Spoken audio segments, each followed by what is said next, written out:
Les mots de la loi et le mensonge qui nous gouvernent. Comprendre les mots est d'une extrême importance. Nous sommes une société gouvernée par les mots. Ce sont les mots qui permettent aux policiers d'agir, aux juges de juger, aux transactions de se faire et aux gens de se comprendre. Nous sommes habitués aujourd'hui à utiliser des mots dont nous croyons connaître le sens.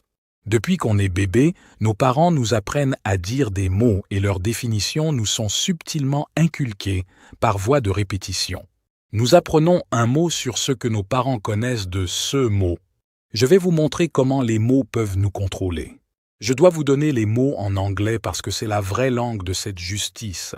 En français, nous utilisons des traductions en partie quand on n'utilise pas les mêmes mots. Comprendre les mots et les origines. Le mot « comprendre » en anglais veut dire « understand ». Il ne suffit pas juste de lire un mot, il faut l'analyser pour comprendre son plein sens. Le mot « understand » est composé en fait de deux mots, « under » et « stand ». Comme on inverse tout en anglais, on peut lire « to stand under ». Donc quand on dit qu'on comprend, on ne fait pas juste l'entendre. On est ferme dans notre conviction que rien ne nous a échappé dans cette compréhension. Ça veut aussi dire que l'on se tient fermement derrière les propos qu'on avance. Il est donc important de bien penser à sa réponse quand on nous demande « comprenez-vous ». Quand un policier arrête un individu et qu'il lui lit ses droits, il lui demande à la fin « Avez-vous compris les droits que je viens de vous lire ?» Si l'individu dit oui, tout ce qu'il dira peut être retenu contre lui. Le policier peut donc prendre pour acquis qu'aucune explication supplémentaire n'est nécessaire. Si l'individu dit non, le policier doit faire en sorte que le détenu comprenne entièrement ce que le policier lui a dit. Ça, les policiers le savent, et c'est pour cette raison qu'ils doivent vous expliquer clairement ce qu'ils doivent vous faire comprendre.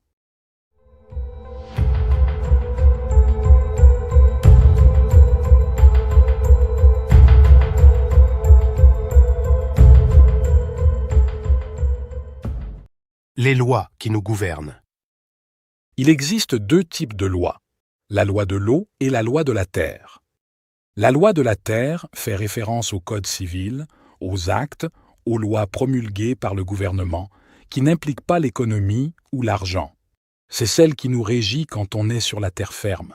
La loi de l'eau, quant à elle, est parfois appelée la loi de la mer, mais est connue sous la loi d'amirauté, la loi maritime.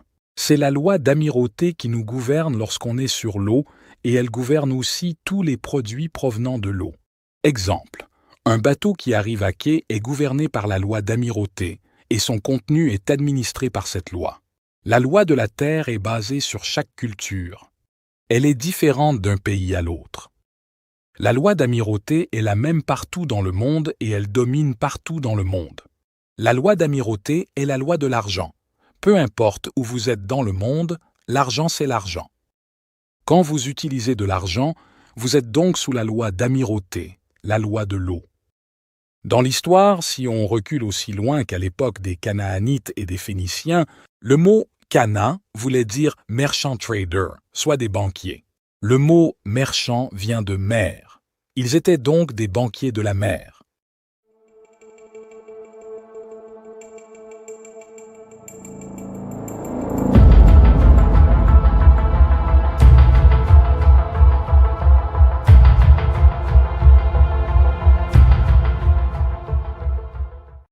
La Cour et le système de justice.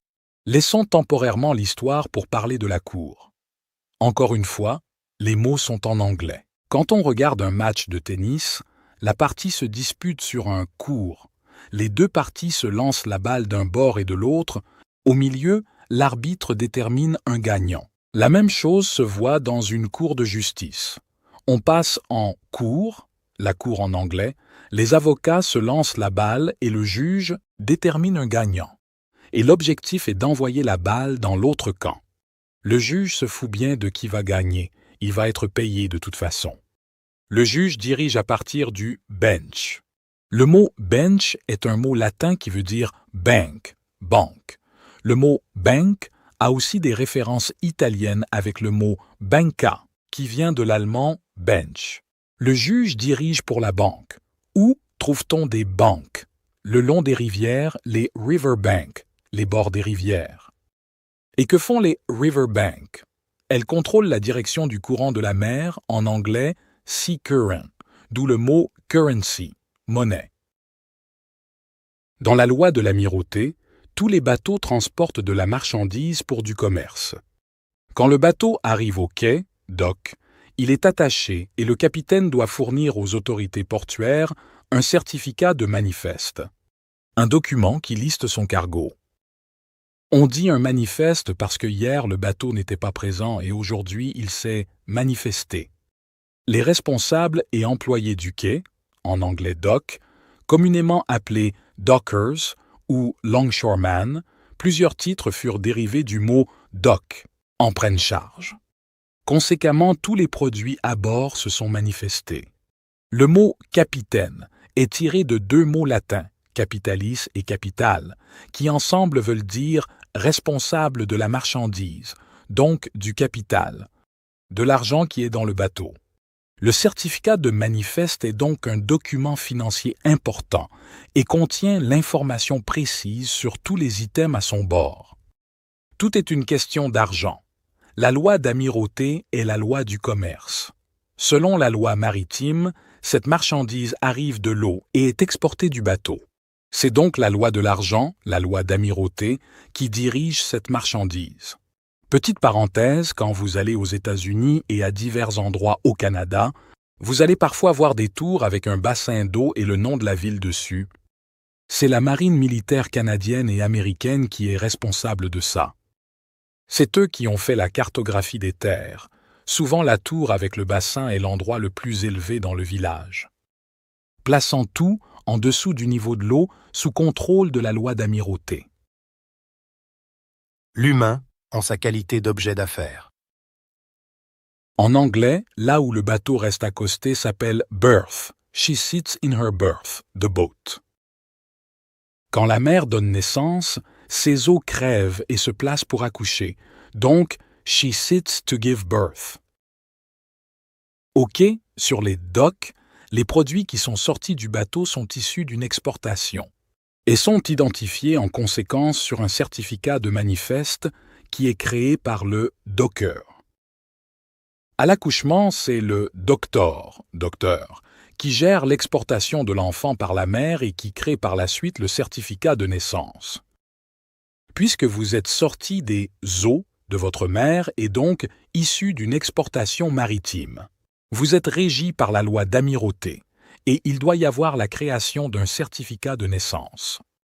La loi internationale du commerce vous reconnaît donc officiellement comme un produit, une marchandise.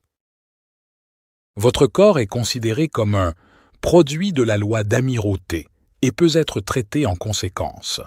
En anglais, on utilise le terme « delivered » quand la mère a accouché. « Your mother delivered you ». Quand vous allez dans un magasin qui fait la livraison pour acheter des gros items, ils vont vous le livrer. They will ship it to you. They will deliver it. C'est pourquoi à la naissance vous avez été dans une delivery room. La mère livrait une marchandise. Vous êtes sorti de votre mère par ses eaux et via le birth canal. Le bateau qui exporte sa marchandise le fait en étant dans le berth canal. Berth vient du vieil anglais et veut dire berth, dans le bas complètement. C'est pour cette raison que les bateaux sont traités comme étant de sexe féminin. La nouvelle mer est donc considérée comme un navire marchand ayant livré une ressource humaine. C'est aussi pour ça qu'on dit que vous obtenez ce qui est appelé la citizenship.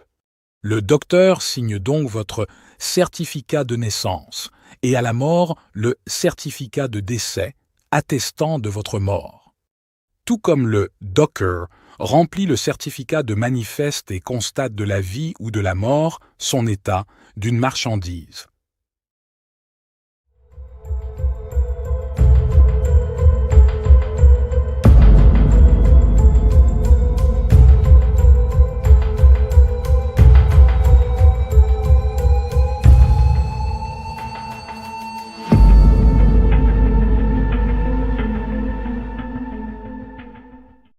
Tous ces termes anglais sont tirés de la loi bancaire, la loi de l'amirauté maritime. Donc les juges, les avocats, la Cour et le gouvernement sont dirigés par la loi d'amirauté. Comme j'ai dit, c'est une question d'argent. En Colombie-Britannique, les palais de justice indiquent heures d'affaires sur leurs portes. Pas des heures d'ouverture. N'oubliez pas, les mots en justice ont une importance et ne sont pas choisis à la légère. Ce sont des heures d'affaires parce qu'on y mène des affaires, des transactions financières. Petite parenthèse, en 1790, la marine américaine créa une flotte de 10 bateaux pour protéger les échanges commerciaux et pour forcer l'application des tarifs douaniers et prévenir le piratage. Ces bateaux s'appelaient des « revenue cutters ».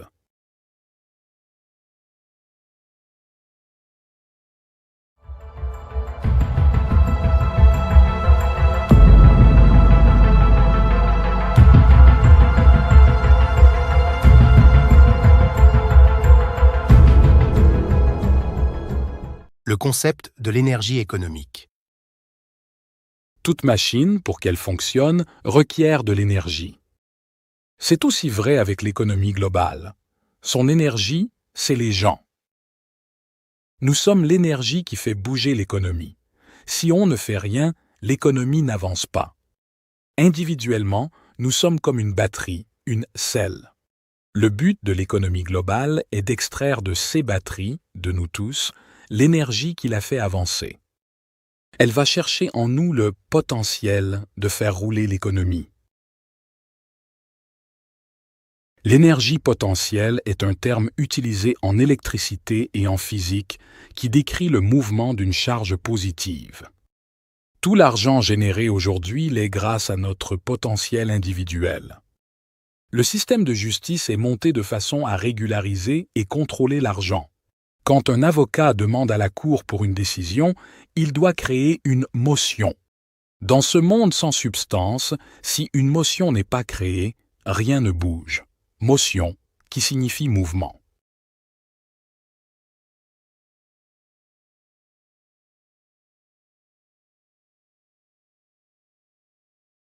Qu'arrive-t-il quand on interrompt le courant? On cause un court-circuit. Avez-vous déjà entendu le terme anglais « circuit court » appelé cours de circuit au Canada depuis 1999 avec la création du territoire du Nunavut et aux États-Unis depuis bien plus longtemps. Une circuit court est une cour à juridiction provinciale, territoriale ou d'État qui se déplace là où il est nécessaire. Qu'arrive-t-il quand vous interrompez le flot monétaire, causez un court-circuit? On vous charge, même chose en anglais et français. Les charges retenues contre le suspect sont « You get charged ». Et que fait-on quand on vous charge? On vous envoie en cellule, in a cell, pour vous recharger. Et des charges, c'est de l'argent dû. C'est une imposition de frais. Quand vous êtes en cours et qu'on vous charge, le juge tape 3 fois avec sa maillotche. En anglais, on dit « count 1, 2 et 3 ». Le mot « count » ici ne veut pas dire « compter », mais vient du vieil anglais « account » qui veut dire « reckoning of money received and paid », entente de paiement. C'est une entente de paiement entre la partie 1, le procureur, la partie 2, la défense, et la partie 3, le juge. 1, 2, 3. Traduit oralement, ça veut dire « je reconnais l'entente de paiement entre les deux parties et je vais transférer le paiement aux parties méritants ». C'est une entente de paiement parce que le juge siège pour la banque. Et voici un exemple de la vraie définition de la justice. Quand l'acteur Wesley Snipes a été reconnu coupable d'évasion fiscale, il a pris une entente de paiement et ainsi a échappé à la prison. Si un suspect est envoyé en prison, il peut payer une caution, du vieil anglais « bail », qui veut dire une garantie. Aussi, si l'accusé complète son temps en prison, il est libéré. Dans les deux cas, on dit qu'il a payé sa dette à la société. On parle de quelle dette ici? Une dette à la justice ou une dette d'affaires? Et il est libéré de quoi? De la prison ou de sa dette?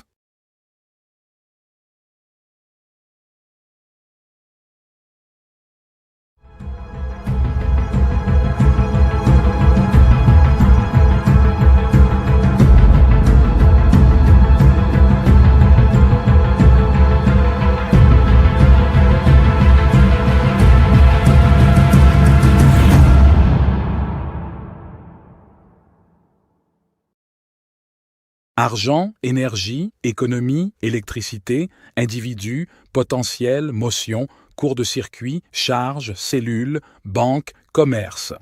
Tout n'est qu'une question d'argent, et le langage de la justice transpire la vraie loi, celle de la finance.